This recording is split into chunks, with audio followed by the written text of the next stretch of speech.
This is wrong on so many levels. Beth Johnson is taking another walk up the small hills and through the countless names at Forest Cemetery in Olympia. This is my grandparents. Orville and Louise Thompson, in love for decades and buried here together after being cremated. You know, oh, I'm gonna cry. They are tears not of loss, but of disturbing revelations.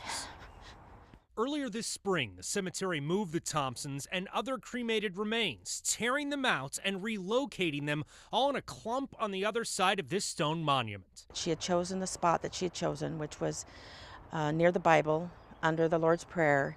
And no one from Forest Funeral Home bothered to tell Beth or her family. They were torn out of the ground and moved like they were a tulip bulb. The problem is that no one should have been buried there in the first place, let alone moved. I realize we may have a problem here. Rich Hoy with Olympia Public Works said the cemetery has been violating property rules for years and potentially decades. The city has a massive water line going underneath the cemetery. It's conveying water that ultimately is fed to all points of the city and surrounding areas. This isn't a new issue. The problem solvers uncovered documents showing a signed easement with Forest Cemetery requiring the land above the pipe to stay untouched. No monument, no remains, nothing. And it's been in effect since 1947. They were supposed to have known not to bury any remains there. That's correct. The easement was created to make sure the area above the pipeline was completely clear, so if repairs had to be made, no remains needed to be disturbed. Other records discovered by the problem solvers reveal even when the city discovered the easement violation, it took nearly 2 years to get any action. Even though they were told in August of 2011? That's correct.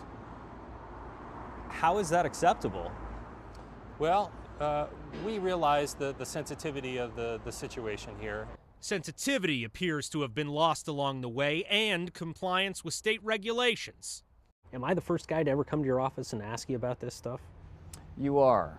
Brad Benfield is with the State Department of Licensing, the people who regulate the funeral industry. A lot of people would be surprised at just how many laws there are that have to be complied with. One of those laws involves notification. State rules say funeral homes must tell family members if remains are going to be moved. And if they can't find the family, they have to go to court to get it done. Beth said none of that happened, and she filed a formal complaint with the state. I don't think this is right. Why didn't we know that this happened before it happened? Who was here to witness my grandparents being moved? Records show Forest said it obtained permission from at least 2 families, but in its response to the state, the cemetery gave no proof, documentation, or even basic facts about how many families had been affected. The cemetery wrote that it believed it had every right to refurbish the monument.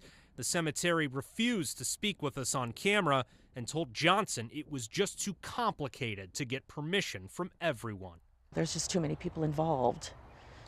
We'd been on the phone forever if we'd had to call everybody. So the investigation continues, an eternal resting place disturbed, and maybe not for the last time. They moved him. They just plucked him out of the ground. John Humbert, KOMO 4 Problem Solvers. They didn't call us.